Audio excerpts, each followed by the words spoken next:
Good afternoon and welcome to the 5th National Sport Integrity Forum.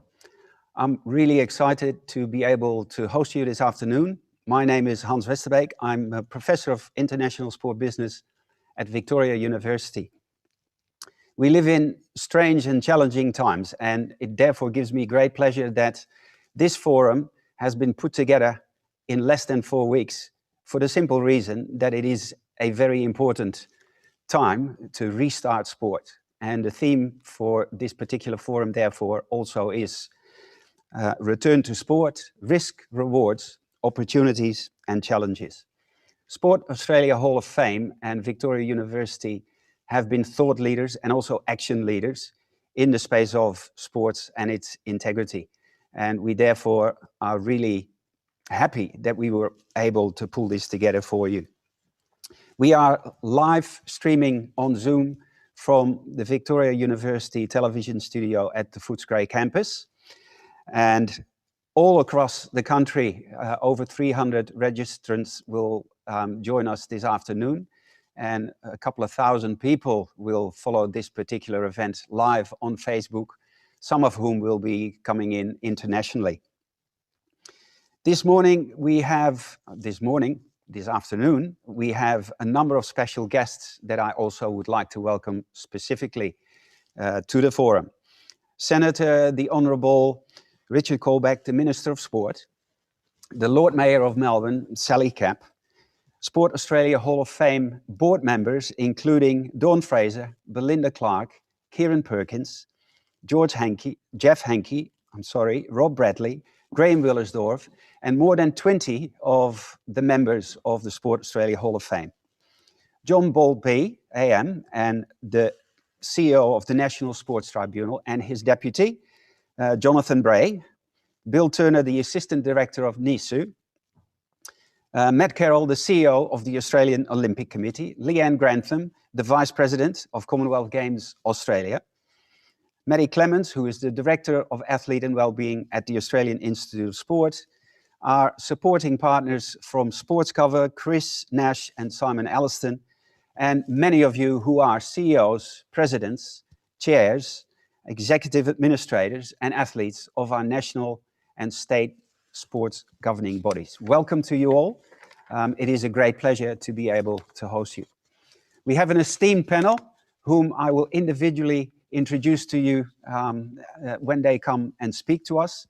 But first of all, I want to reiterate that this is a very special platform that we are presenting this forum to you on. Most of you in the last 2 months will have Zoomed and WebExed and Google Meet in many different formats, so be familiar with the format that we deliver to you today. But just so that you know, we are recording this particular session and live streaming it on Facebook. You cannot be seen nor heard, given the fact that your cameras and audio are muted, but you can interact and contribute to the panel discussion that we will be having later on. You can provide or list your questions on the Q&A section. And even if you don't have a particular question yourself, you can like certain questions that you feel you would have wanted asked yourself, and they will be voted up the popularity polls and fed to me so that I can share them with the panel. Can you please make sure if you have a particular question addressed to a panel member that you name that panel member first before you actually address your question. All panel members will speak first before we move to an interactive panel discussion. And again, I will introduce each and every one of them before they speak. First of all, however, it gives me great pleasure to introduce 2 pre-recorded messages, given the fact that the 2 next speakers have very busy schedules and could not be with us live. First of all, you will be welcomed by the Prime Minister of Australia, Mr. Scott Morrison, followed by the Chair of Sport Australia, Mr. John Wiley. And those 2 messages will be delivered to you right now.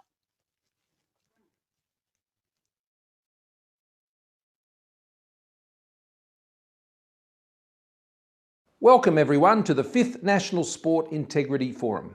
This has been a very tough year for sport. the toughest in fact since World War II. And not just for elite sport, but even more significantly, volunteer and community sport as well, which plays such a vital role in bringing Australians together right across our country. I want to thank all of Australia's sports, their administrators, their volunteers, their officials, but of course, their athletes and their participants, the mums and dads and everyone else who makes sport in Australia work, for everything they've been going through over recent months. Now, we're used to getting our fair share of winning on the sporting field here in Australia, but there's a far more important battle that we're winning at the moment, so much more than I think many countries can say, and that is our battle against this awful virus. Now, we all know there's a long way to go, but every Australian can feel proud of the part they have been playing in Australia's winning against this awful virus. Now, as you know, we've mapped out the road back to a COVID-safe economy and society, and it's a map that will see a return of sport. So to everyone on the line who contributed to the national principles for the resumption of sport and recreation activities and worked so closely with Australia's expert medical professionals who've been advising all of the governments across Australia, I just want to say thank you. Your work formed a vital part of Australia's plan to reopen and rebuild. It gave all of us as leaders a lot of confidence to see the incredible detailed work that you did through that process. It's a great plan. And it's great to see you haven't stopped. This conference is proof of that. It's a chance for you as the nation's most senior sport and medical experts and administrators continue to think about the weeks and months ahead to make sure that we continue to get it right. We're relying on you. You're our experts in this field, and we will continue to listen to the expert advice that you're providing us. So as a group, of course, you will consider all the possible challenges and the rewards as we chart Australia's return to sport. So thank you to the Sport Australia Hall of Fame and Victoria University for organising this forum. I also want to pay tribute to your chair, the great John Bertrand, AO, one of Australia's great sporting leaders, both on and off the water, whether at the helm of Australia 2 or indeed the helm of this great organisation. John, you continue to demonstrate that you've given a great deal to sport and are giving back a lot to Australian sport, and we thank you. And thanks also to the partners of this event, Sport Australia, the Australian Institute of Sport, and Sports Cover for helping make today possible. I very much look forward to hearing the forum's outcomes, and even more importantly, I look forward to the day when we can all enjoy sport again. Thank you.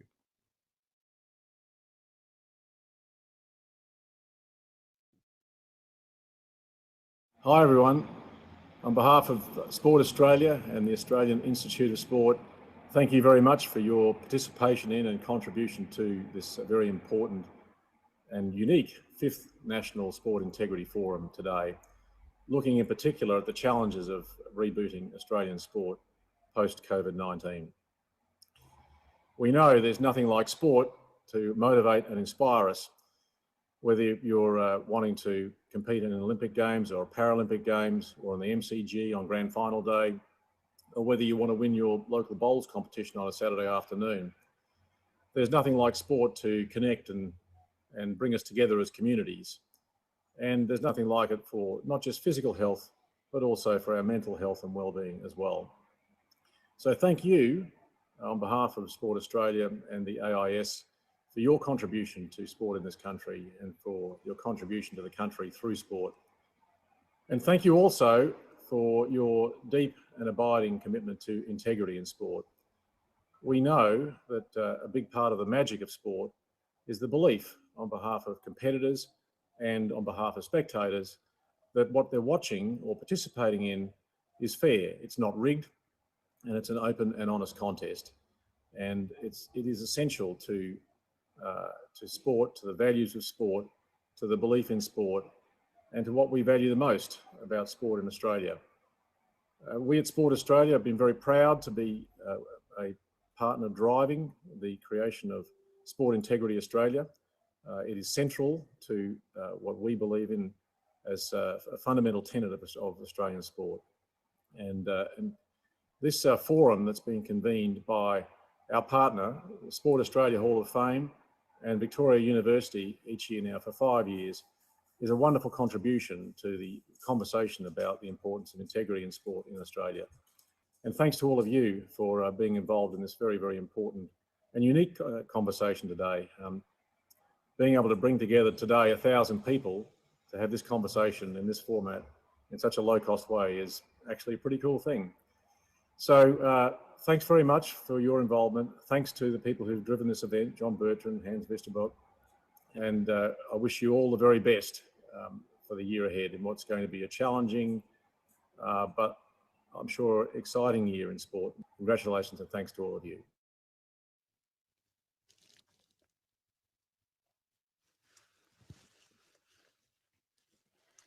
Thank you, Prime Minister, and thank you, John Wiley, for these messages. I think it's an amazing sign of importance that a return to sport is one of the most important things we can talk about today, given the fact that the Prime Minister has put this on top of a list of many priorities. And as they say, never waste a good crisis. I think this is an amazing opportunity for sport to elevate the community consciousness of its importance, across Australian society. To that end, it gives me great pleasure to introduce my boss, Professor Peter Dawkins, AO, who is the Vice-Chancellor and President of Victoria University. Peter has been a great and fervent supporter of the Integrity Forum since its first edition. This is number 5, and it gives me great pleasure to give him the floor. Thank you, Hans. We acknowledge the traditional owners of country throughout Australia and recognise their continuing connection to land, waters and culture. We pay our respects to their elders past, present and emerging. I would also like to acknowledge the ancestors, elders and families of the Boonwurrung, Wadawurrung and Woiwurrung of the Kulin as the traditional owners of the land that we're on today. I'm delighted to welcome you all to this year's National Sport Integrity Forum via Zoom. I'd like to start by acknowledging our partners, Sport Australia and the Australian Institute of Sport, Chairman John Wiley and Interim CEO Rob Dalton. Sports Cover, led by Managing Director Chris Nash and Chief Executive Officer Simon Alliston. And the Sport Australia Hall of Fame, with whom we've worked tirelessly to assist us in the development of this event, including, of course, Chairman John Bertrand and CEO Adrian Sarkozy. The concept and motivation behind this year's National Sport Integrity Forum is to meaningfully discuss how the global COVID-19 pandemic has dramatically changed the landscape and forced closure of sport from grassroots to elite. As social distancing measures start to ease, sport will start the long journey back to the centre stage. But what will the return to healthy activity, community participation and elite sport look like in a post-pandemic world? VU and SAHOF, Victoria University and the Sports Hall of Fame, have implemented 4 highly successful integrity in sport forums in 2014, 2016, 2018 and 2019, aimed at engaging relevant groups on issues of integrity in sport.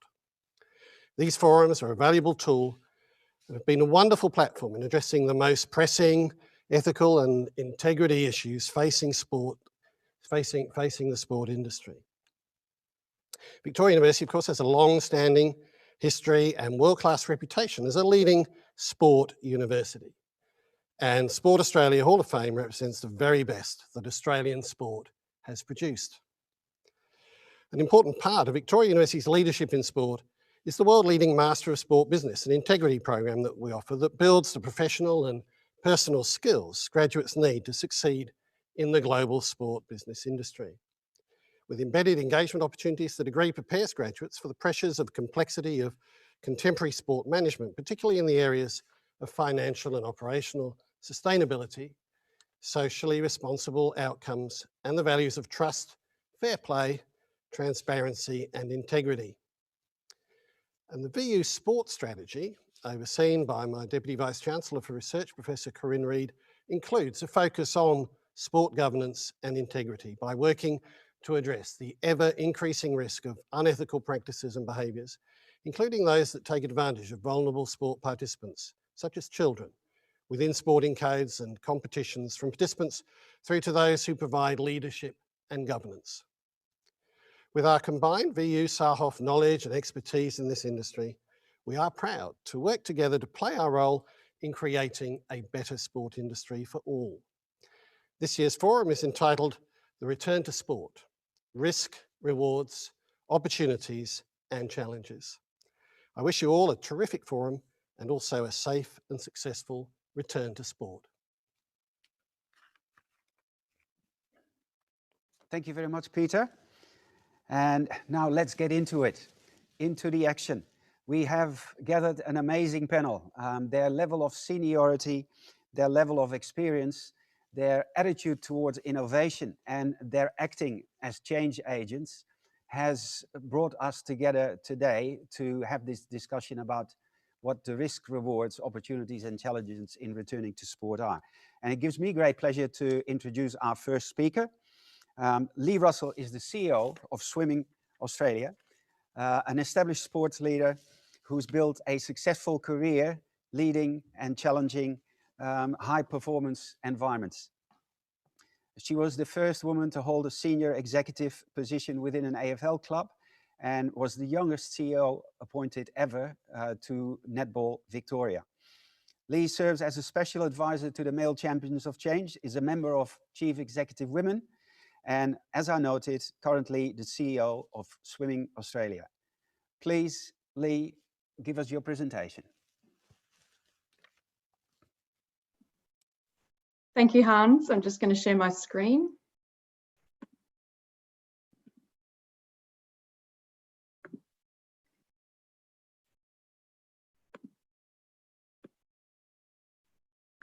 Okay. So I'm not able to, oh, here we go. Hans, I'm assuming you'll tell me if everything's not okay, so I'll just kick off. Thank you so much, everybody, for having me. It's such a great opportunity to be part of this panel and this discussion. And I thought, given that I was kicking off today as part of the panel, that I would love to be able to contribute a few thoughts around the opportunities that have come out of this time. And I know that my fellow panel members will probably speak specifically about their sports as well. But I really want to focus top line on some of the things that I've been thinking about that are going to be very important for sport as we start to reboot, to use that word that we've heard so much about in the last few weeks. You know, firstly, thinking about COVID itself, it's really been a grenade for all of us. And certainly the once in 100-year event and the Black Swan has definitely arrived. But I actually think that it helps to think about this time, perhaps through what we tell our athletes, and that is that we need a growth mindset rather than a fixed mindset, really, in order to think about the future. So I've been thinking a lot about, of course, we're in a short-term crisis and the pain right now for us and our communities is real. But what are the long-term opportunities as we start to think about recovery and think about getting back to doing what we love best? We hear a lot that we're living in an uncertain time, but actually, for me, sport is predicated on uncertainty. We actually are the experts in the uncertain world. What we love about sport is the uncertainty, because if we knew the outcome, we probably wouldn't consume sport or indeed want to work in sport in the way that we do. So sport really is very well positioned to not only survive the COVID time and situation, but thrive on the other side, because we are absolutely used to change. Not one day, not 1 month, not 1 year is the same in sport. And certainly now we're going to use all those skills of grit and resilience to get through what we need to get through. We are really good as an industry in bouncing back from whatever's thrown at us. We are good at doing lots with not much, which is good, because I think those times ahead is going to call for us to do more with less. But all of the skills that we have as organisations and people are there now to be utilised in a way that means the Black Swan hopefully can be turned into a once-in-a-lifetime opportunity. And essentially, we have this opportunity because we are dealers in hope. We don't sell widgets, we don't have factory floors producing products, but we actually produce opportunity and aspiration. No matter if you're George Coronis, who's in the top picture there at 100 breaking world records, or whether you're the young swimmers of the future or our current champions, what we're able to do as sport is make sure that Australians reach their potential. And perhaps even more so post this COVID time, we're going to need to provide the platforms in order for communities to survive and thrive. I think in some ways the greatest social experiment has been undertaken because we've taken sport away from the communities. And certainly we're starting to see obviously the impacts of making, you know, people in isolation not having the connections they normally have. I think it's been easy to dismiss the role that sport plays in our communities over time and give it a bit of lip service. But if there's one thing that COVID can actually do for sport, is to absolutely once and for all determine our value in the communities and the impact that we have. I think the impact on the grassroots and our community connections by far is the most significant thing that we will need to think about as we walk through all of our challenges. And it's not just kids participating either, it's the opportunities for families and parents and grandparents and caregivers to be involved in something that's bigger than themselves. And it's all about connection. And I don't know about you, but certainly, you know, through this time, we've heard how important connection is. And I think individually we've understood now and how grateful we are for those kind of experiences in our lives, because once they're not there is a fair gaping hole, then we really know what actually makes life worthwhile. And while we don't know the outcome of this big social experiment for some time to come, we actually can assume that we're going to need to think about the so-called second and third wave of the impact of COVID. And by that, I mean the physical and mental health of our communities. I think we've danced around the importance of sport in communities for years and tried to convince policymakers in education and health and in other areas that sport has impact. I actually think COVID now settles that once and for all. Sport mattered before, and it will matter even more on the other side. The opportunity for sport now is to stop being a bit player and actually claim their spot on the stage of priorities in this country. But of course, we know that hope isn't a strategy. And there are key things that we're going to need to think about doing to make the most of the opportunities in front of us. For example, I think it's a fantastic opportunity to reimagine the sport and sport in general. In my situation in swimming, we've been doing the same things for over 100 years. This does give us a platform to start to think about new products and new ways of engaging big communities to get back to things that will mean something to them. I think we're going to need to really lean into what is actually important and perhaps leave a little bit of ego at the side and start to think about what makes impact or genuine impact in our communities and what really, how we are going to be able to do more with less. You have 1 minute remaining, Lee. Leadership will be required, not so much thought leaders, but actually genuinely thinking about the type of leadership that we'll need to move into the future. This includes collaborative work and obviously preparing people for a very different kind of future. So to finish, people really are all we have, and how we invest in our talent moving forward is going to be absolutely critical for not only our recovery, but for our growth into the future. It is our only one true competitive advantage. I think national sporting organisations are under significant pressure to do more with less, as I've said, and this is likely to increase in the future. And I think there is a question on how we can help national sporting organisations really make sure that they look after not only the elite end of sport, but the grassroots end of sport as well. And in finishing, I think this is no time to be risk adverse, but sports will need to address the elephants in the room to truly do something different. And certainly there are two risks: to learn nothing from COVID and or to expect sports to return to normal. I think we need to really think about and choose our version of normal wisely. That's the opportunity. Thanks, Hans. Thank you, Lee. Amazing introduction, and thank you for kicking us off. And of course, we look forward to seeing our national heroes back in the pool at the Olympics, Paralympics, Masters Games, but also our kids, you know, back in the pool as soon as we can. It now gives me great pleasure to introduce our next speaker, an innovator in his own right, Australian Open Tournament Director since 2006 and CEO of Tennis Australia since 2013. And since last year, Craig has been the chair of the Coalition of Major Professional and Participation Sports. He has taken Tennis Australia through a number of very critical periods, including the highly innovative programs that try to address a decline in participation in the sport, hotshots, adult social play, the rollout of different digital platforms to take tennis into the 21st century and beyond. It gives me great pleasure to introduce to you Craig Tiley, the CEO of Tennis Australia. Thank you, Hans, and good afternoon, everyone. It's a real privilege and opportunity to be in front of you. And before we get going, let me again share my screen as well, similar to what Lee did. So just bear with me for 1 sec, and we can get going. Start the slideshow. I'm assuming you can all see that, and we'll get going. So I think just to start out is this is obviously in recognition of a very difficult time for everyone, and we should not forget those that personally have been experiencing real tough times.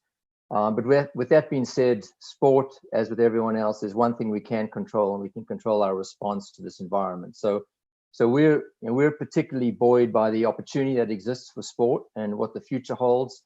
We look at this as hopefully over the long term as a blip in the radar, and a real opportunity for us to not only do more things, but be even more innovative and lead in many areas in the community. So what I thought in the 7 minutes I have, I'd like to share with everyone is just a bit of a snapshot of the platform of the decisions that we made as an organization, and how we see that as an opportunity to see us through to the next stage of the recovery from this crisis. But at the beginning, at the outset, we said that we would base every decision on 3 principles. That would be the safe working environment for our staff, would be the long-term health and viability of the organization, and always align to the organization and the sport's values. We set up a crisis management team, and it was 4 streams. We gave different people in the organization an opportunity to lead these streams. It was overseen by the executive management team, but around people and the medical conditions, around business recovery and continuity, and then around the clubs and coaches, what are we doing on the ground with our clubs and coaches, and then the member associations, the 8 states and territories, and the relationship that we have with each of them and with their boards and all the stakeholders that they have to address. Each of these streams in our crisis management met every single day for an hour, and then the executive team came together at the end of the day with some inputs from these for key decisions. And not only did it give our teams different opportunities for leadership, but inputs into the platform that we create for the opportunities for the future of the organization. One of the first things we identified was having been very clear on what the phases of our crisis are, and we know that we have come out of the emerging crisis. This was a new environment for all of us, a new platform for all of us, and something that there was no baseline which we could improve next year on what we experienced this year. So moving on to now, we're in the phase of the ongoing crisis and slowly coming into the recovery phase, and then of course into delivery and rebuild, and have very specific objectives around the finances of the organization, around the people in the organization, and then from a tennis point of view, what specifically we would be offering. It was important to identify these phases in the crisis because, again, our stakeholders, our 2,500 clubs, our 5,500 professional coaches, and our 1.5 million participants in the sport, we wanted everyone to be engaged in the response to this crisis. So the first thing we did was say we're going to set ourselves 5 scenarios, and there's 2 big parts to our business. There's the Australian Open, which is the primary revenue driver, and we're happy that it's Australia's largest annual sporting event and relies on mass gatherings and international travel, probably 2 of the last things that'll come back. And being the revenue driver, it does help fund the rest of the sport, which is our participation side of the game and what we do on the ground. So for the Australian Open, we set ourselves 5 scenarios. The first being, if we could repeat 2020, it would be magnificent. That's going to be unrealistic. So it's going to be between scenario 2 and 3. And key signposts under each of the scenarios will enable us to make a decision on what type of event in January we're going to deliver. Well, right now we're planning for scenario 2, and we believe we're going to have an open in January. We believe we're going to have some special solutions around quarantine bubbling and quarantine channeling, and by that point, hopefully there's going to be a different position with social distancing and restrictions around that. But if there's not, we'll have an Australian Open with those regulations in mind. Obviously, the scenario that's not ideal for us is an event with broadcast only, and no fans, or moving the event another time of the year, or not having Australian Open at all. But we've mitigated the organisation. We did have pandemic insurance, so it did help. It was good foresight by the organisation a few years ago, but we bought it on the assumption we'd never have to use it. And then we also have had a reserve we built up over the years to help us through this 24-month period. Our return to tennis and community, what it looked like, we set 3 levels, and under level C we had 3 other levels, and made it very clear when it came to playing, when it came to coaching, when it came to schools, what precautions, hygiene, venues, what we needed to do under each of these levels. Well, we've moved now to level C, obviously, with the lifting of restrictions. And one thing we've learned during this period is it was never a fixed position. Anytime you had a fixed position, it changed by the next hour or the next day. So we needed to be very clear at the front, at the beginning, and that's why we set all these internally. We came up with these approaches to it, learning from others. I've never before in my life seen as much collaboration and partnership with all the sports across the country, and that bodes extremely well for the future, not only with our own stakeholders, but also with other sports. In the period of no play, we had to support our coaches, our officials and clubs, and we went through with resource kits immediately and connected with that group to say, we were here to support you and this is how we'll support you. We also launched Home Court Tennis, which has become a magnificent product, a digital product, is learning to play tennis at home and inside if you were unable to go out. And then we are now going to be in the phase of digitization, even more so than ever before. And our objective in the future is to deliver the sport absolutely and completely with a digital, from a digital footprint, and accessing courts, accessing coaches, accessing partners, and be able to do it completely digitally. And this has given us the opportunity to pivot to that point. You have 1 minute remaining, Craig. And then when we come finally, my final slide to the return to play, is we were very clear from the beginning about what the requirements would be to return to play. However, that clarity became muddy off the back of every state having a different set of criteria and regulations. But we pivoted and adjusted as much as we could, worked closely with the state bodies, and then we're able to have a framework with which we then just made the necessary changes within that framework. The key learnings we had and moving forward would be absolute authentic and clear communication, and ensuring the whole time we were very honest with every stakeholder. And I put up my hands many times to say, I don't know the answer, or I'm not too sure what the outcome is going to be. But ultimately, I think we're in a good place. I wanted to share that with you. I'm very optimistic about the future for sport, very optimistic about the partnerships, the collaboration that will exist, and the sharing of IP now more than ever before, and the winning nature Australia will get back to sooner than later.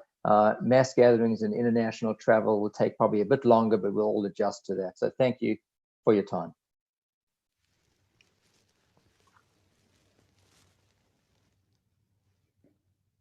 Thank you, Craig. Thank you very much. I'm happy to report my daughter had her first training session on court yesterday, so that's a small step back to playing tennis. I'm also looking forward to collaborating with Tennis Australia in the space of community participation through our Sport and Recreation Spatial project.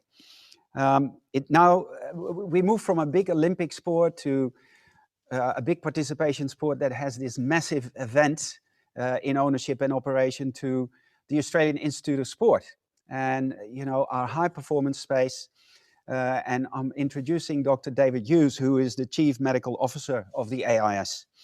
He's, of course, a sport and exercise medicine physician with over 25 years of experience in that space. And he's also the Chief Medical Officer for the Australian Olympic team, who will head off to Tokyo, hopefully this time next year. He also participated as the Chief Medical Officer for the Opals in London 2012, and in Rio 2016, he was the Olympic team medical director. He is in charge of system-wide protocols to optimize athlete health and well-being. And of course, he was one of the architects of the Australian Institute framework for rebooting sport. So without further ado, please welcome David Hughes. Thank you very much, Hans, and thank you, everybody. I have to say it's a great pleasure for me to have the opportunity to join these eminent panelists to discuss what is clearly a challenging time for us all. In terms of challenges, nothing is more challenging than the virus itself. 4.5 months ago, I was actually working at the Australian Open in Melbourne with Craig Tiley, and we were discussing a big medical issue that involved people walking around being anxious and wearing masks, but that of course was bushfire smoke, not this. And we didn't see how much the world would change over the subsequent 4.5 months. And I think it's really important to remember that so much has happened in this past 4.5 months that has to inform our thinking about the future and what the future might hold, because no one can predictably tell us what the future will look like in another 4.5 months from now. What we do know is that this virus is highly infectious. If we take someone who has the virus and we drop them into a society where there is no social distancing, we can expect that that person is likely to generate another 400 cases over the next month. It's really sort of unbelievable to think that back in November last year, there was probably one person on the face of the earth that had COVID-19. Now there are well over 5 million people with that disease. We are in a really good spot here in Australia, as some of our other speakers have said, but I think it's important to understand, and looking at this graph here on this slide, that the world is not the same as Australia. The world is still hitting the highest numbers yet seen in terms of daily reported cases globally for COVID-19. So yes, we're in a good spot. Yes, we have closed borders, and that allows us some opportunities to move forward with confidence in rebooting sport. But at some stage, we are going to need to re-engage with the world, and that's going to require some forethought. One of the other challenges about this particular virus is that we cannot tell the difference, or I cannot, as a doctor, examine an individual and tell the difference between the common cold and COVID-19. And that means we have to be prepared for a different world as we reboot sport. We normally would not have had to isolate people who have a mild upper respiratory tract infection, but in the new world, as we go back, we have to treat every respiratory infection as potentially COVID-19. They need to be tested, they need to be isolated. So athletes, coaches, and sports administrators have to be prepared for the fact that there'll be far more disruption than what we've seen in the past. We have to have a very low threshold for testing, we have to adapt to this. It'll be frustrating, but if this, how well we progress going forward as individual sports and as individuals who have something to contribute to sport will depend on how well we can adapt to this changing environment. Thank you. So what are the opportunities? As I said, Australia's done really well. This graph on the right shows in the blue bars the number of daily cases in Australia. Very interesting to think back to as recently as late March, around the 26th of March, that we were doubling our cases every 3 or 4 days. So the blue bars there are the average daily, the number of new cases every day, and the yellow line there is the average change in percentage in number of cases averaged over 3 days. So we in late March had a daily increase of about 30%. That has dropped with all the restrictions that have been put in place by various Australian governments, and we now have enjoyed a percentage increase of less than 1% for the past several weeks. So this is a great position, and I think it's a great credit to the collaboration that we've seen amongst all our states and territories and the federal government. And we're back in the bushfire crisis that we had around Christmas. We saw our volunteer firefighters stand up and show what heroes they were. I think we will look back at this and this time and realise that the public health doctors and the infectious diseases doctors were the real heroes of this particular time in Australia and in Australian sport. As soon as we saw these numbers started to flatten, the AIS realised that we had to have a plan to go forward with. We wanted to save individual sports having to all work on their own plan in parallel rather than working in collaboration. And so the AIS produced got to work and produce the AIS framework, which provides a set of guidelines that nothing is mandatory. They are our recommendations based on the evidence that was available around this new virus. And the framework was in fact a world first, and we know that several countries have now contacted us to ask us if they could use the AIS framework for their own plan for rebooting sport. So this is the opportunity for us, the opportunity to move forward in Australia in a situation where we have low transmission rates. And you can see at that table at the bottom there that over the last 7 days, we've had 61 new cases in Australia, which is incredible, averaging less than 10 cases across the whole of Australia. Thank you. So what are the risks? Our greatest risk is complacency. We've seen in several locations around Australia where we've had outbreaks.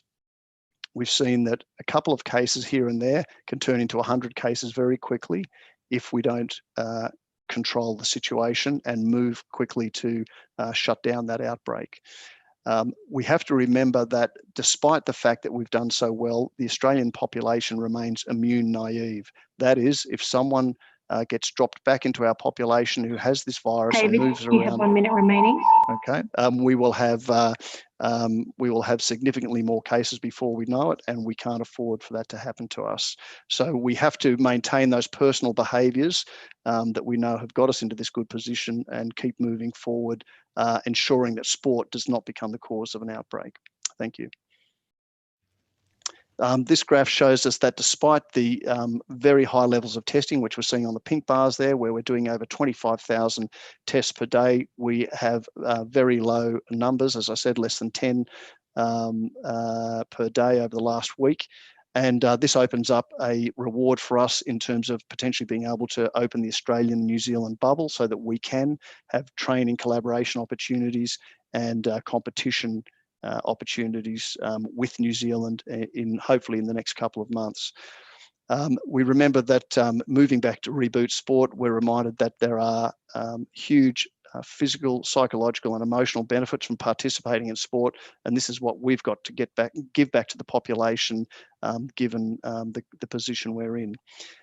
We have to remember that it won't be business as usual in the lead up to Tokyo and the Tokyo for the Paralympics and Olympics, given that we will not be able to have the same degree of international competition that we're used to. Thank you. And the final slide, education is the key. We have to educate athletes, our sports administrators, coaches, and all who interact with athletes that just because we're in a good spot doesn't mean we can't have a second wave and doesn't mean we couldn't go down the same pathway as North America and Europe. So we need a careful and considered resumption of activity where we watch how we're progressing at each particular time and we don't try and rush like a bull at a gate to get back to full activity. Athlete and community well-being must be at the forefront of everything we do. We will only get one bite at the cherry in rebooting sport. If we get a big second wave, it'll be much harder to do this the second time around. COVID-19 is an inconvenient virus, and I can't make it convenient for sport or for the population, but we just have to accept calmly that this will be inconvenient until we get back to full activity, and remember that it could be much worse if we were anywhere else in the world. So let's focus on the positives and take advantage of the opportunity we have to get in great blocks of training in the lead up to the Paralympics and Olympics next year. Thank you.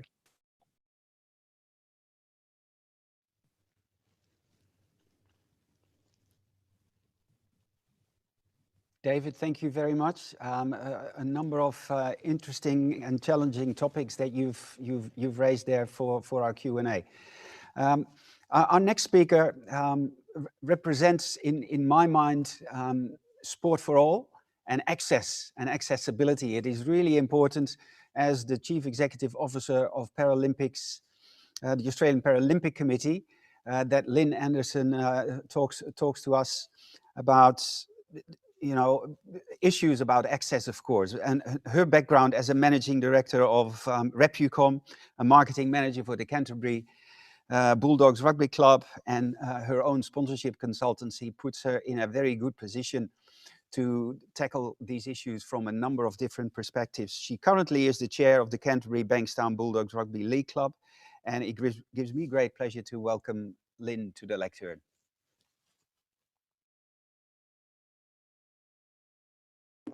Thank you very much, and thanks for the opportunity to be here today as part of this discussion. I'll just pull up my screen.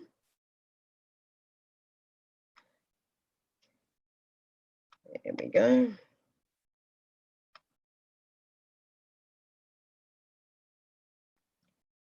Thank you very much. Before I start, I also might point out, sorry, it's gone. Yep. Might point out that Paralympics Australia is a very unique organisation, like some of my friends here today on the panel. We're like the Australian Olympic Committee and the Commonwealth Games in that we don't have direct management over athletes or sport, other than for major events every 2 years. So in our case, we do manage one high performance program with wheelchair rugby. But for us, it's really important that we work and have built fantastic collaborations and partnerships with all of our sports. So together with our sports, our expectation certainly is that para-athletes and para-sports programs will be returning in line with the AIS framework for rebooting sport. We were very fortunate to have a seat at that table, and thank you, David, very much for that. It's important to us that athletes with a disability were considered, that there was, as I call it, a Paralympic lens put over all planning. There's an amazing array of impairments that athletes have, and also then another array of underlying conditions that may go with an athlete. So it's important that every athlete is treated individually. However, the framework gives an outline, I suppose, for us to be considering. What are the major risks? As I mentioned earlier, obviously athletes with a disability do fall in the vulnerable group. And we have many that are vulnerable to infection, certainly in respiratory tract. We have athletes that are in boccia that may well need access to a ventilator. So it's really important for us to monitor that closely. The risk of getting back, obviously, any greater delays, we think that some of our sports necessarily will start back a little bit later. Certainly agree with David in lines of, I think you had a great line in one of our sessions earlier, David, that we don't want sport to be the next cruise ship or the next aged care. And I couldn't agree with that more. So that is a scary thing for all of us.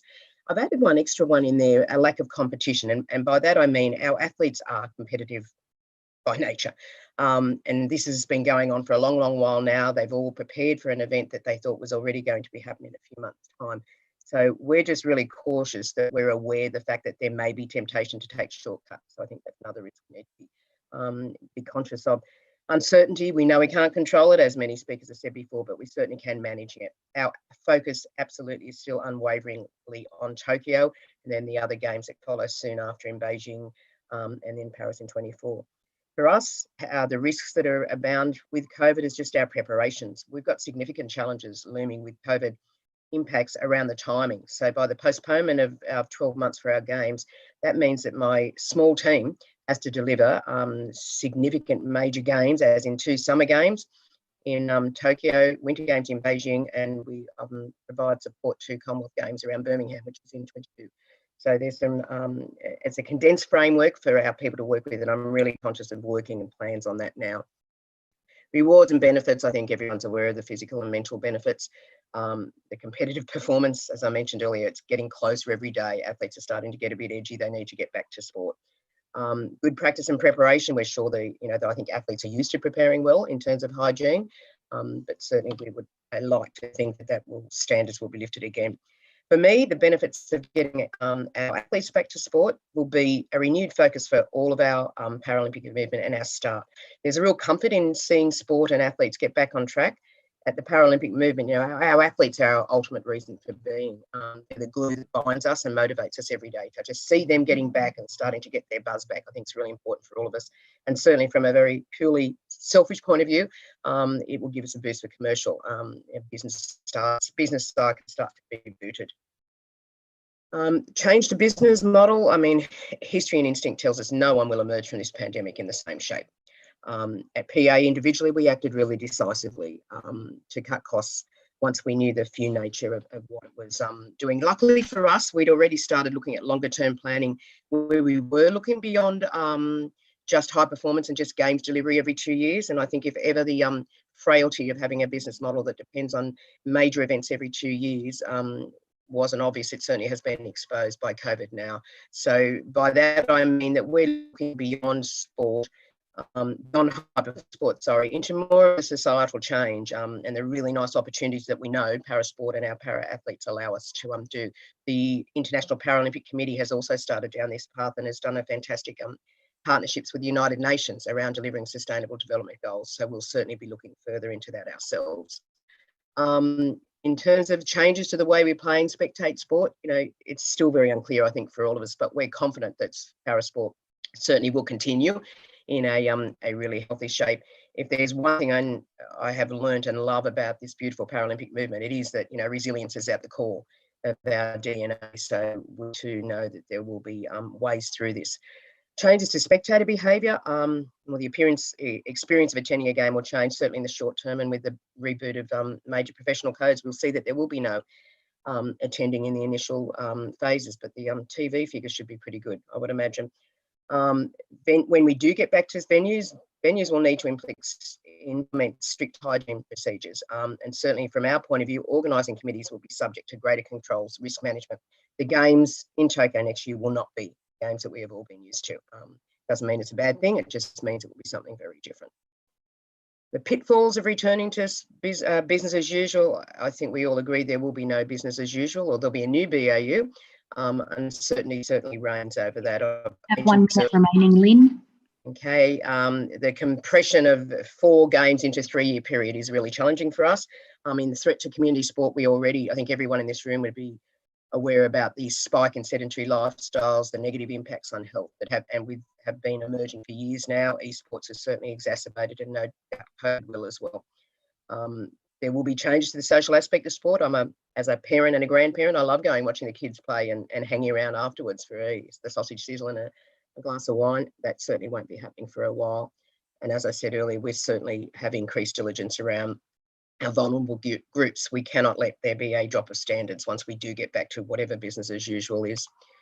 In terms of community sport, there is massive concerns about the lost revenues that will not be replaced from this year. I know in our occasion now, our cycle is the next Tokyo is the 5-year cycle of expenses, but only 4 years of revenue, because we can't ask sponsors or broadcasters to give more when we haven't delivered the games. In terms of professional teams, they're just going to have to find out what we found all the world over, that sport business models must change and adapt. Reliance on weekly events without that rainy day liquidity has certainly been exposed now. And I certainly think balance sheet monitoring will certainly come out of the fore here. Cash will be more important than ever, as we know. In terms of the professional codes, the governing bodies of sport, I'm sure, have seen the opportunity to reset their entire operations and hassles are paid. We can't keep relying on where there is a gap, our partner or our broadcast partner will start putting the money in. For many years, traditional broadcast models been veering towards this, but COVID certainly has exposed it brutally. But I would like to finish and say I'm certainly aligned with all the other speakers up until now. I think it's a great opportunity. I think particularly in my Paralympic world, we've done some fantastic innovations in the short term. We developed a remote coaching app, which a few sports were using, and now during the COVID crisis, basically every sport has wanted to use. So I'm really looking forward to those opportunities coming forward. Thank you very much.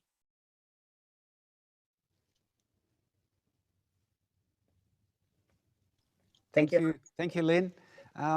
Certainly some challenges ahead of you, doing more events, or not more events, but more events in lesser time with less resources, fewer people in more complex circumstances is definitely something that your organization in particular has to deal with. So thank you for putting up some interesting perspectives there for us to consider. Our next speaker is the CEO of ASADA. He was appointed in 2017 as the Chief Executive Officer and brings with him 30 years of experience in national and international law enforcement. David Sharp will be the incoming CEO of the newly formed Sport Integrity Australia. He is also a very experienced sport administrator and sport player with the Canberra Raiders as a player, as a coach, and as an administrator. As you may know, Sport Integrity Australia will be the composition of the different functions of ASADA, the National Integrity of Sports Unit, and different national integrity programs of Sport Australia. So indeed a big challenge ahead for David Sharp. David, the floor is yours. Thanks, Hans, and thank you to all the presenters before. Very informative presentations. Look, I have to say, in 2.5 years, I've probably worked with most of the sports now and engaged in some way. I'm honoured to have been entrusted with leading the new agency. It's a huge responsibility and, as you mentioned, a huge challenge. But, you know, I'd like to acknowledge the agency exists to support all levels of sport in Australia. Certainly we are in unprecedented times. However, if you look at our experience to date, COVID-19 has provided us an opportunity to really reevaluate what we're doing in integrity in sport from a government's point of view. But with the new agency to kick off on 1 July, Sport Integrity Australia, it's really given us the opportunity to listen and to learn at a very different level, and hopefully to be able to deliver an effective national capability. Just to step you back, in 2017, the government commissioned a review into Australia's sports integrity arrangements, which was really important for Australia and identifying the risks and threats that existed. It was to be delivered in 2 phases. The first phase or first stage was the bringing together or the coming together of the agencies, as Hans just mentioned, and that is the National Integrity in Sport Unit, the ASADA, and the integrity aspects of Sport Australia. And, you know, I know Minister Colbeck's on the line, and I'd like to acknowledge his role and his passion for sport and his unwavering support for us to take this forward. One of the recommendations, as everyone is aware, is with the formation of the new agency, is to bring those agencies, those different partners together. But stage 2 is really important. Stage 1 brings the agencies together to coordinate, but stage 2 is the build phase. And this is really the most important going forward from 1 July. And the build phase is where we come to you, the sports, work together with key stakeholders and understand we need to engage and listen, and together we need to build a new capability for government to invest in, and that'll be around enhanced intelligence models, etc. But what we really need to do is listen, and I already have listened to some sports who have come out and talked about simplifying processes, making them more efficient. You know, too many policies, too complicated, don't understand them. So we need to really work through all of that and map that out and ensure we provide a genuine one-stop shop that is simple and easy to understand for sports. From ASADA's point of view, preparing for a crisis, we've done a lot of work with this, and I guess we're well prepared for COVID, not knowing what it was. But ASADA's built a number of different policies and programs over the last 2.5 years in our journey, and delivered a number of resilient networks on our learnings from Operation Cobia, the investigation into Essendon and Cronulla, where there are information voids. And we've embarked on a journey to ensure that information is out there and exists on what ASADA does and what our role is, how we can help and assist athletes and inform them. We've also learnt from the 2016 hacking of WADA and anti-doping agencies, and we've worked hard on protecting athlete information. We've also seen state-sponsored doping over the course of the last few years, which has impacted the way we do sport. All of that led to us looking at our business, learning from that, and developing our business continuity plan, which in a few key areas was around workforce mobility, looking at ICT and technology, advanced learning e-platforms. And to date, over 23,000 of those e-learning platforms have been utilised. We've used social media to identify threats and trends and inform athletes and sports. We've done wellbeing programs for our staff, which allow us to be more athlete focused and understand the pressures of athletes. And we invested quite heavily in technology through our Clean Sport app, virtual reality, augmented reality, and over 33,000 downloads of that app to date have helped assist and inform athletes. So preparing for a crisis for us was not a question of if, but certainly when, based on our experience. When COVID hit, this country. We certainly were very personally involved in that we had early on, we had 2 ASADA members test positive, which led to the stand down of our entire staff and quarantining of our entire staff at our headquarters. That taught us a lot. We had to really enact our business continuity plan, look at our revised testing programs and procedures so that we could continue to provide a testing mission without threatening or risk health to the community or risking sports return. So we certainly had to go down a very different journey in partnering with sports. Some of the risks we identified through this process were really on the back of the economic impact, where NSOs were forced to reprioritise their budget and their resources, and we learnt about how that impacted community sport. One of the critical risks we identified was through those budget reductions that some of the first things to go in some of our sports were the integrity, education and welfare staff. You know, to me, that was really critical in that they become the most important in this period of time. So that presented a very big risk to us. We obviously identified all the commercial pressures of a return to play and how important that was. But then the impacts of that and the impacts of that on anti-doping programs moving forward.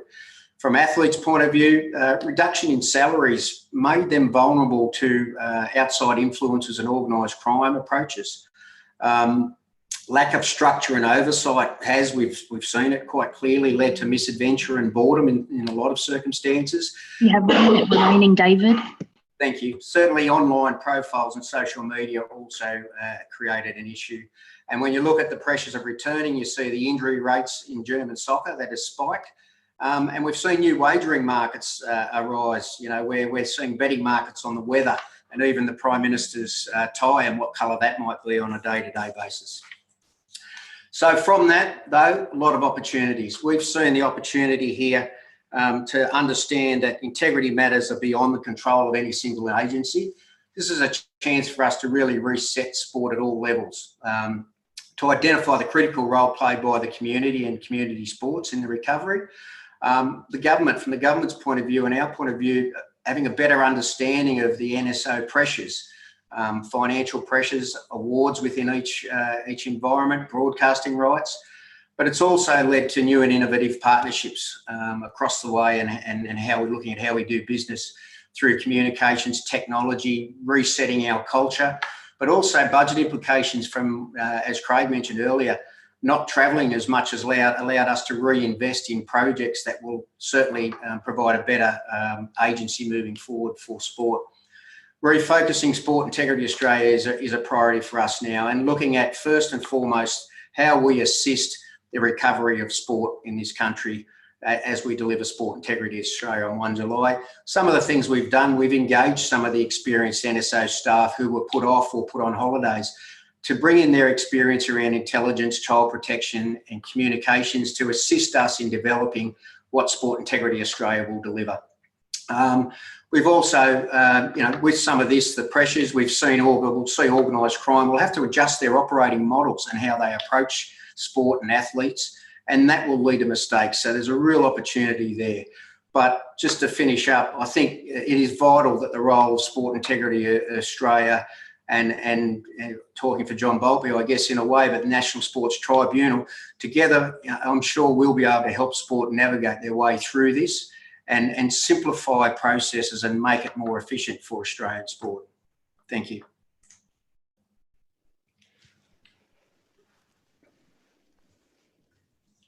Thank you, David.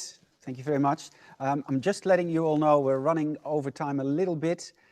We do appreciate that some of you may have other commitments post 5 o'clock, but we probably will run on for a few more minutes after 5 o'clock, just to make sure that we don't cut in too many of the questions that you've asked. It now gives me great pleasure to introduce our final speaker, a legend in his own right, a hero of the community and a hero of his sport, you know, moving from being a hot dog seller at Leichhardt Oval to becoming one of the greatest Balmain players and coaches of all time.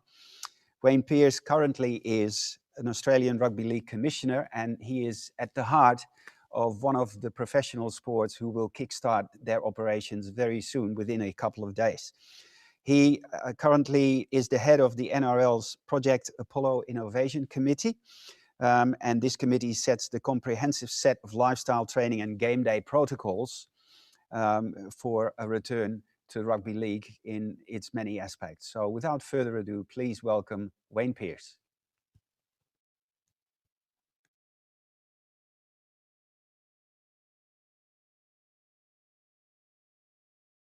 Hello, is the screen showing? Share. Hopefully that screen showing now, is it? Hello? Yep. Yeah, okay, sorry, thanks, Hans. Okay.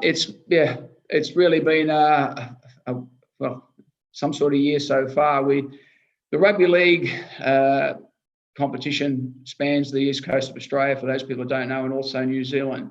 And as the commissioner of the rugby league, it's our responsibility to basically govern that sport, our sport.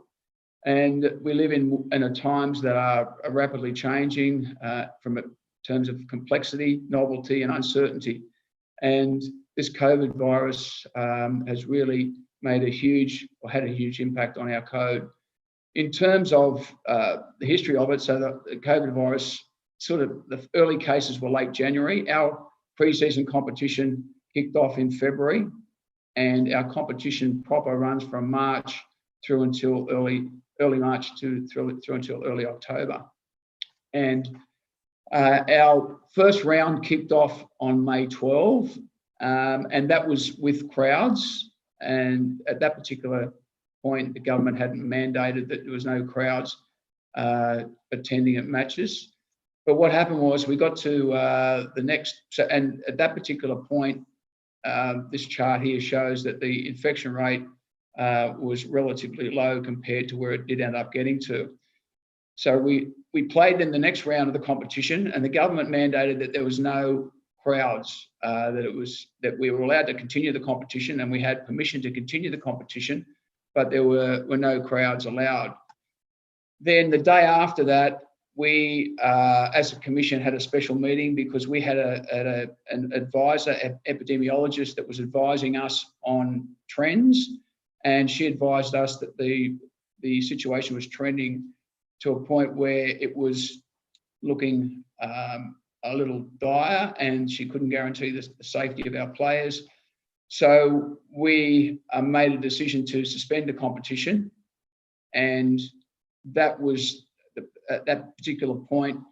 We then, the red line, the red circle there on the right-hand side shows where the infection rate was as at that particular time.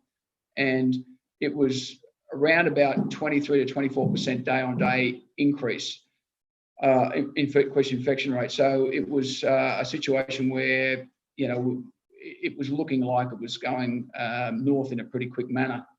So 4 days after that, Peter V'landys and I met, and Peter asked me would I organise a task force to look at ways to get the competition back up and running. So I selected a team of 8 people who had various expertise to get together to look at ways to get the competition back up and running. And we call that team Project Apollo. We sought experts from a number of fields within the game, but also outside of the game. We sought expertise from the medical fields, from the biosecurity fields, and we looked at ways that we could get the competition back up and running in a responsible and safe manner. So what that then took us to was the plan that we came up with. And so on April 1, that was our first meeting of Project Apollo. We basically got some work streams in order at that first meeting, talked about and looked at expertise that we could bring on, further expertise that we could bring on board. Next week we met again, April 9, and based on the expertise that we had and looking forth to where the best possible scenario would be in terms of the government and the health authorities getting the situation in the community and transmission rates under control, where would most likely the best, or so the earliest possible date that we could resume in a responsible and safe manner? And that's brought us to May 28. And that was the date that we had set. Then we wanted, based on the expertise that we had a workloads and balances committee that was running separately, that was giving us information in accordance also with the guidelines from the Australian Institute of Sport return to training. We set a date of May 4 where no teams were allowed to do any training as a team before that date, because we wanted all teams to have the same opportunity to get back and prepare at the same time. So teams returned to training on May 4. They weren't allowed to do contact training for the first week. And then May 28, which is 2 days away from now, is when we intend to start, which is when we're scheduled to restart. So, but all this was based on expert medical and biosecurity advice that we have taken on board.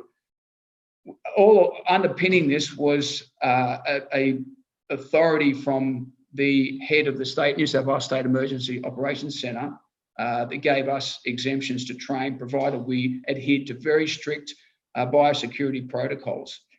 And that's from the New South Wales Police Commissioner, Mick Fuller, who runs the operation in New South Wales. Originally, looked like all the teams were going to have to be based there. Originally, it looked like we were going to be in some biosecurity bubbles with all the players in the bubble. That landscape was shifting and very unstable based on shifting regulations from the government and the medical authorities. We had 10 work streams. These are the 10 work streams that were running simultaneously, that were quite complex. Each one of these streams were quite complex. And one of the things that this really did talk to was how important it was to have communication and between the bodies, but also to have expertise in those particular areas. So the risks were in a number of areas. There were health risks, obviously, with the COVID situation, biosecurity risks as well.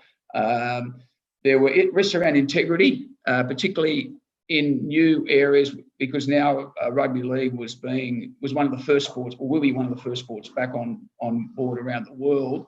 So there's gambling risks potentially, in addition to the traditional risks that are presented.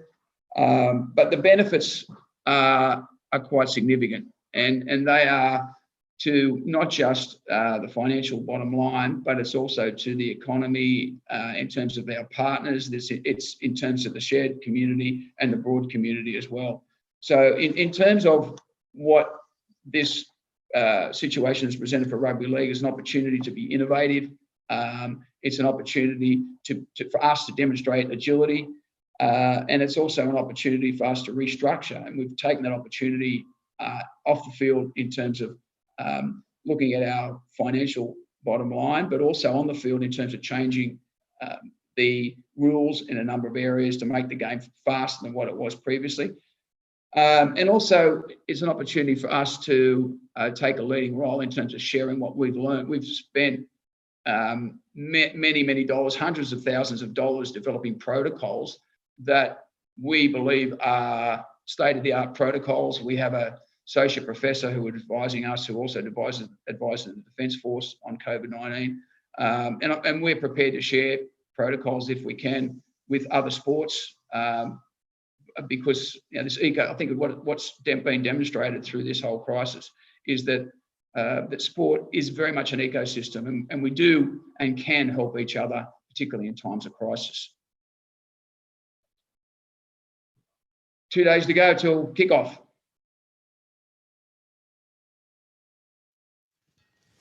Excellent, thank you, Wayne. Yeah, we all look forward to seeing the game being played back live, even if it's at this time without crowds.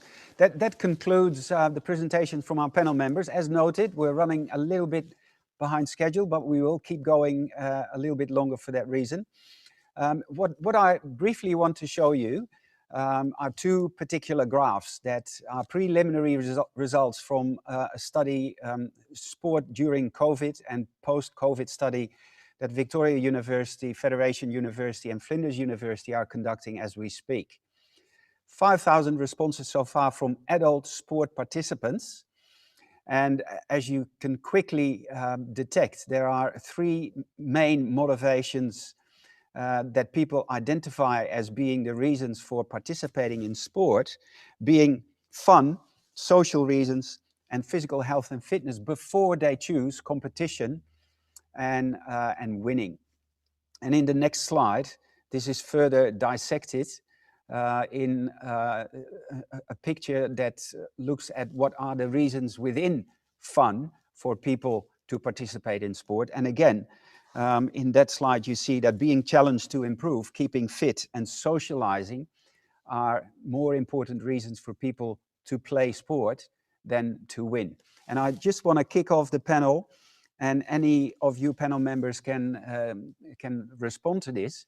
How do we find a balance between those sports that have traditionally, set their club structures and talent development pathways towards, preferring to focus on winning premierships and people, competing, versus the perspective that first and foremost community sport is about bringing people together, socializing, health and fitness, and having fun on the field. Who wants to kick us off on that? Yeah, no, I'm happy to kick that off. I mean, I agree that you've got anyone that plays community sport and has a desire to want to go on and play at a competitive level, at a more elite level. You've got to have a passion for the sport first and foremost. You've got to have a desire to want to be your best and love the sport. That's the only way, in my view, that you can actually be your best. It doesn't really matter, and it's not just sports, any discipline really. So I still think that desire to just want to play, and I have no doubt that even in our elite sport, if the vast majority of players were getting paid, they'd still be wanting to play the sport. That's my view. I'd be interested in anyone else who's got a view. Any of the other panel members? Yep, I would agree with Wayne. The thing I'd say is that they're not mutually exclusive. Some people play with no thought of winning or victory being their driving motivator, but I think what makes people want to get better is to be better at the sport, and when the measure of whether they're better at the sport is whether they're successful. But if you take the sport away from them, as we've seen happen during COVID-19, if you talk to athletes who have been stood down, who are unable to train with their teammates, yes, of course, when they go back, they might want to win, but what they're really missing is the camaraderie and the teamwork and the working on team skills together and showing that they can be better as an individual and showing that they can be better as a team. The winning comes secondarily, so I don't think they're mutually exclusive. But if you take the sport off them, what they really miss is the fun, the enjoyment, and the company of teammates. Thank you, David. I would like to address one of the questions from the audience, first of all, to Lynn. And I'll read it out to you, Lynn. Paralympic sport costs significantly more in some aspects, and people with disabilities are more likely to be impacted economically. Are there discussions occurring on how Paralympics Australia can advocate to ensure that inequity to access to sport does not get worse for people with disabilities? We're constantly in discussions for whether it be with government, with our sports, with our National Institute network, all around providing greater opportunity or equity of opportunity for people with disability. And in the last few years, we've actually had some really nice. We launched a Paralympic equipment fund, I think about 12 months ago, where we allow right through, not just professional, but for community sport participants to actually apply to get some equipment. So that was has been a nice one. But I mean, that really fits neatly with the broadened mantra that I talked earlier, where we do know we've got to go beyond just delivering high performance sport So in answer to the question, yes, we are having discussions, but we certainly will be, making sure that we monitor them even more closely now so that people with a disability do continue or get improved access or just the opportunity to compete and play in sport as well. Excellent. Thank you, Lynn. A question from Tracy Holmes, specifically directed at Lee. Has COVID-19 brought about a balance between elite swimming and grassroots, particularly given the likelihood of less commercial sponsorships coming in? I think actually, Hans, I think it's probably linked to the question that you asked the panel just a minute ago. I think that both of them don't have to be mutually exclusive, as Dr. David said. I think there's always been a balance with the National Sporting Organisation around elite and grassroots, but we've got different roles and responsibilities across our federated structure. I think the opportunity is to recognise that both parts are equally as important, and certainly the sponsorship dollars might be a challenge, but in my experience talking to potential sponsors, what they really want to be engaged with is sport at the community level, but in a collaborative national way. And I think that's the opportunity perhaps to link up more fully the community participation with our elite programs. Thank you, Lynn. Maybe can I extend this question to some other panel members and ask the question about the availability of commercial funds in sports sponsorship or other sources of corporate funding. Will they quickly return to current levels given the fact that sport will remain a platform for commercial exposure and brand association, or will they be more hesitant returning their corporate funds to sport given the current vulnerability? Yeah, Hans, I'll take that one on. I think it's all going to depend on where they're coming from, what the relationship has been with the sport, and has it been a transactional one or has it been a long-term one? And it's on that platform that'll be built for the future. We're pretty optimistic about our partners in our sport. There's the only ones I can talk to.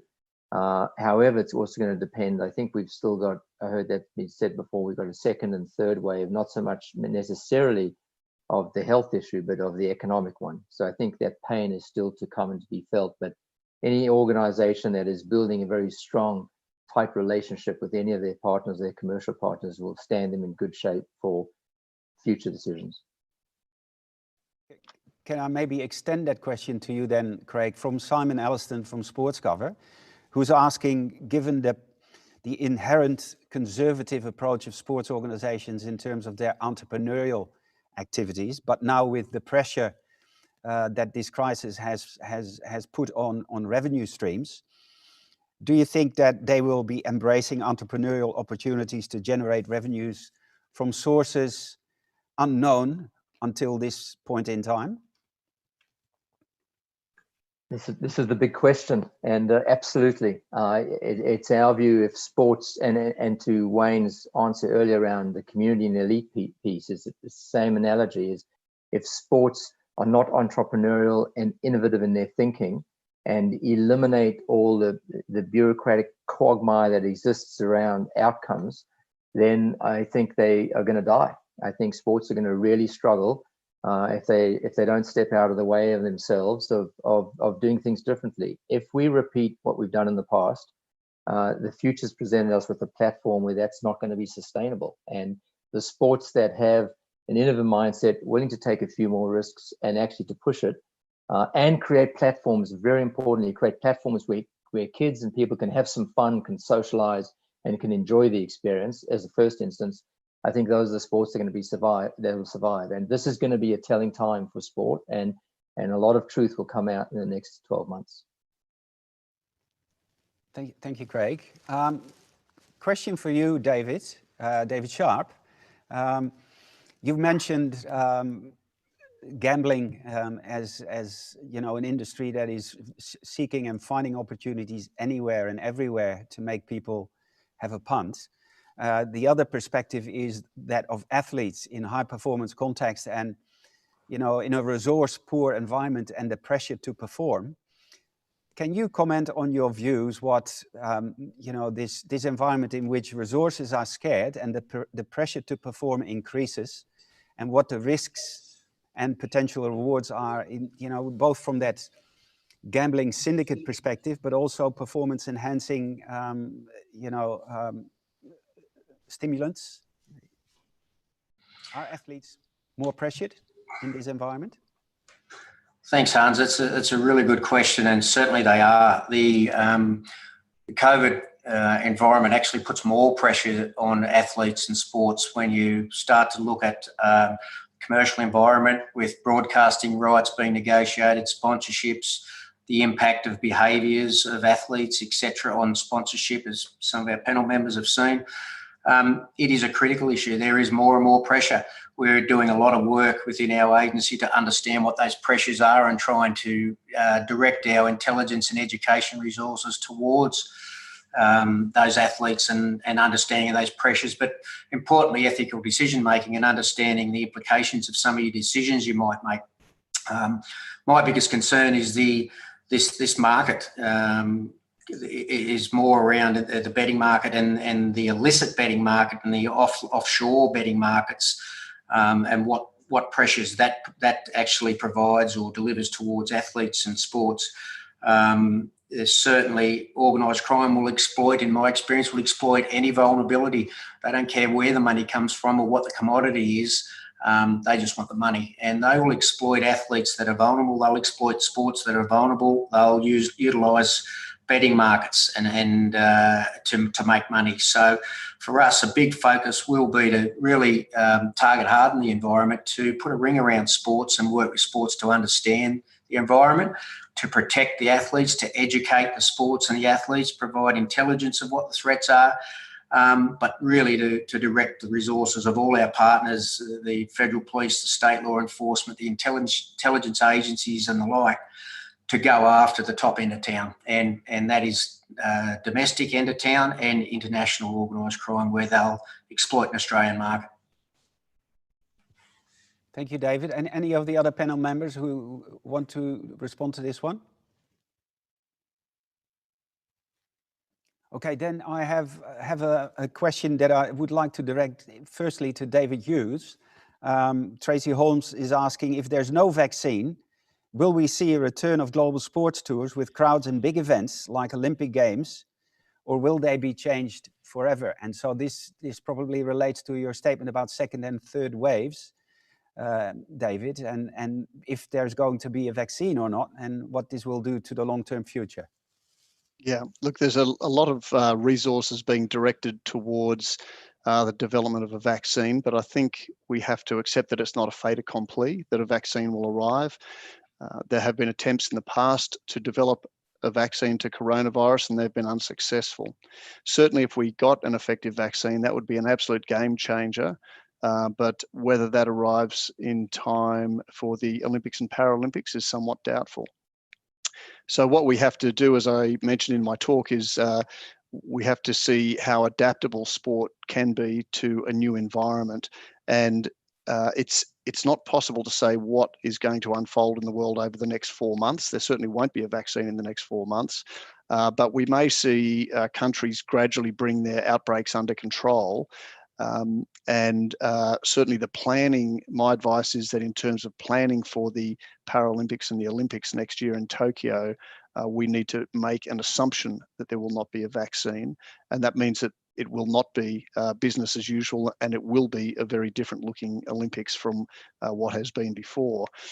We know that the key underpinning fact contributing to transmission is the number of unnecessary contacts that people have between each other. So we would need to look at an Olympics that minimises interaction between individuals, and that might mean that instead of teams going in en masse, so the Australian team is roughly around 850 people, instead of going in en masse, we may need to look at staggered start times and finish times where individuals go in, do what they need to do to compete, and then leave again, so leaving a relatively small Australian footprint. That's one option. We would also need to look at what particular processes the Japanese government might put in place in terms of quarantine and testing which they have in place at the moment for people coming in from overseas. So really what we need to see over the next few months is how well the rest of the world brings their outbreaks under control, because that certainly will make the whole Olympics and Paralympics much more viable if we see global transmission rates coming under control over the next 4 to 6 months. Thank you, David. And it does show that we are all globally interconnected when we talk about those major events that involve basically athletes from all over the world and spectators from all over the world. I am very aware and conscious of time, but there's one question that I would like to ask, first of all, of Wayne, but it is a question, I guess, to all of you, from Catherine Ordway. She's asking, I'm wondering if the NRL sees this as an opportunity to redistribute resources throughout the rugby league community. There was an opportunity to announce the women starting back at the same time as the men. Why wouldn't the primary interest be in returning children to playing sport over the professionals? So a generic question about where do we start? Do we lift them up all together at the same time? Or is there a reason for staggering it? Are there commercial reasons for doing it, etc.? Wayne. Yeah, well, the priority's been the NRL, basically because of the commercial implications. So where we bring revenue in, and that revenue that comes in goes out through multiple streams, one of which is to grassroots. And that's a very important element of who we fund, which is the various states and the grassroots systems. In terms of your question about the women, yeah, we have and are planning to bring back the women's in form of a state of origin at the back end of the season. It's just a matter of trying to manage what the expectations are of multiple stakeholders within our business. People thought that we were ridiculous when we set the date of May 28 for the NRL, and we're going to make it happen. It's happening in 2 days. We kick off then. One of the first professional sports in the Southern Hemisphere to get back up on deck with strict protocols. So it's a matter of prioritisation. We actually want to get as much sport up as possible, and we focus on rugby league, but as much sport as possible back up and running, because sport is a multiplier. Certainly in our sport, there's not just the players, there's not just the staff or coaching staff, but there's a whole lot of people working back offices. There's a whole lot of people in associated industries that are all on the JobKeeper or unemployed at the moment. So, it really is about priorities, but we absolutely don't take our eye off the ball in terms of how we are looking to assist the grassroots and in fact the women's game as well. Thank you, Wayne. Can I address an extension of this question to the whole of the panel before I move on to closing the forum?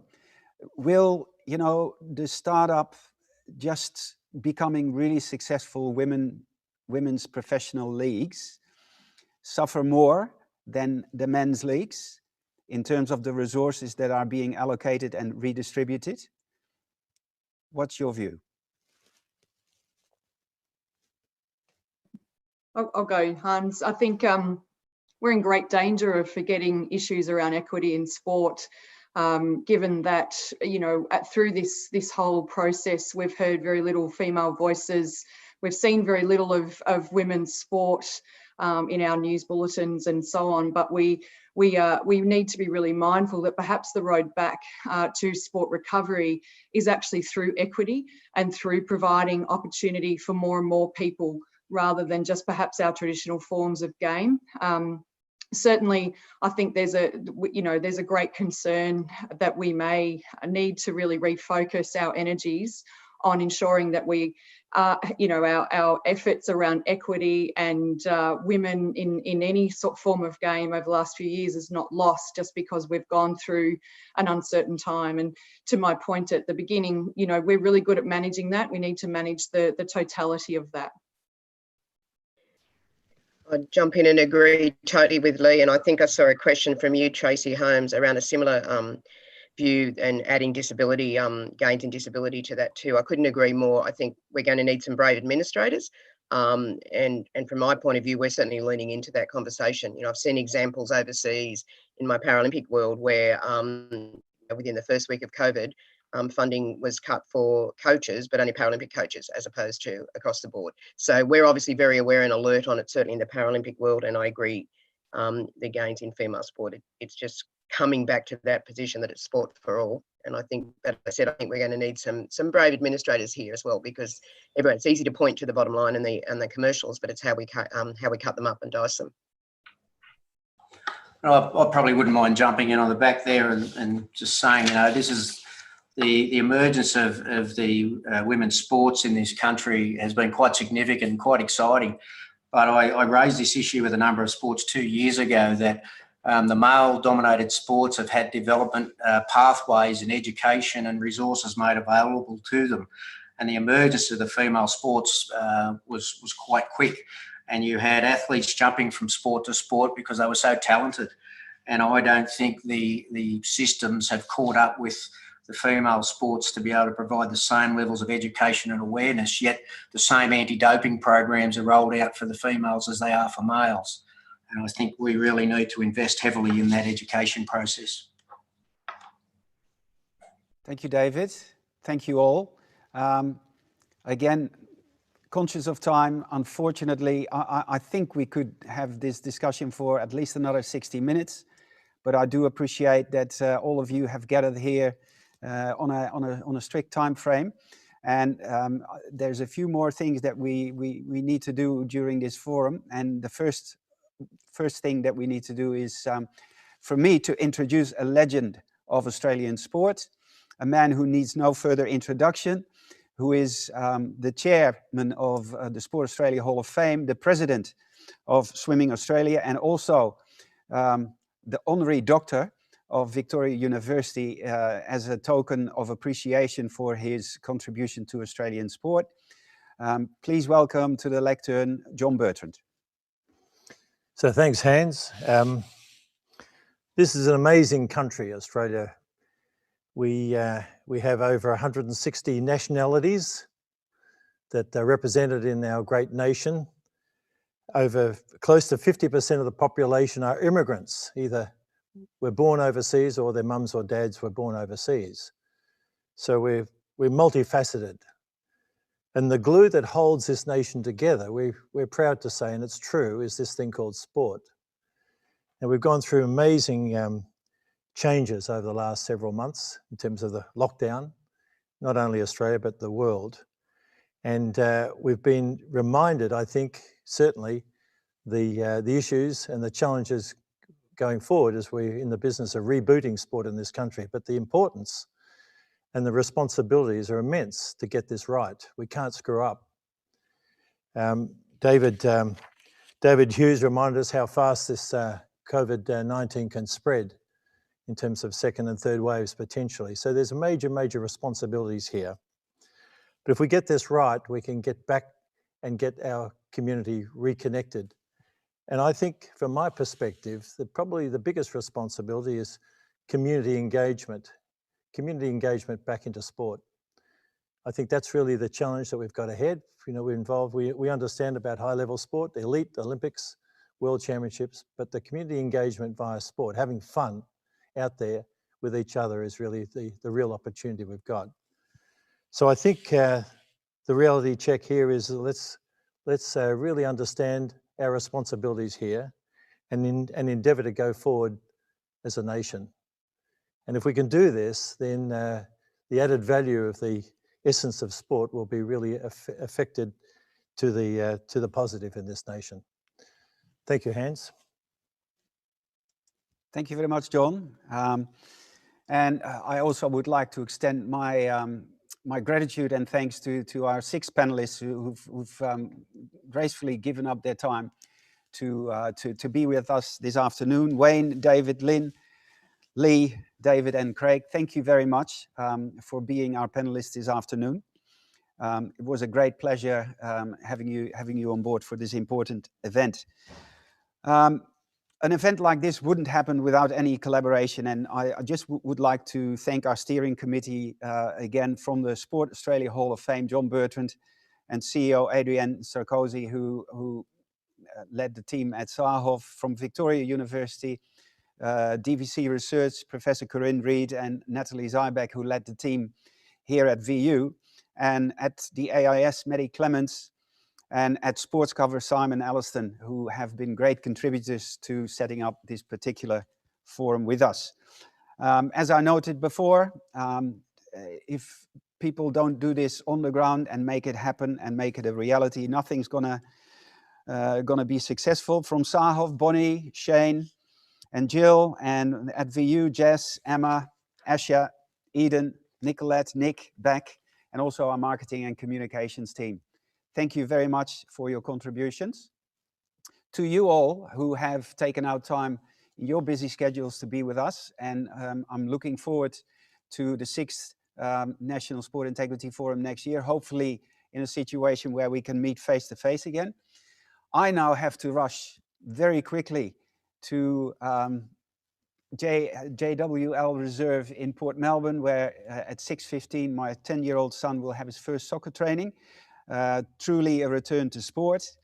For those of you interested in learning more about our Masters in Sport Business and Integrity, we are open to provide you with more information. And without further ado, I wish you all a safe and strong return to sport. Thank you for being with us, and see you next year. Goodbye.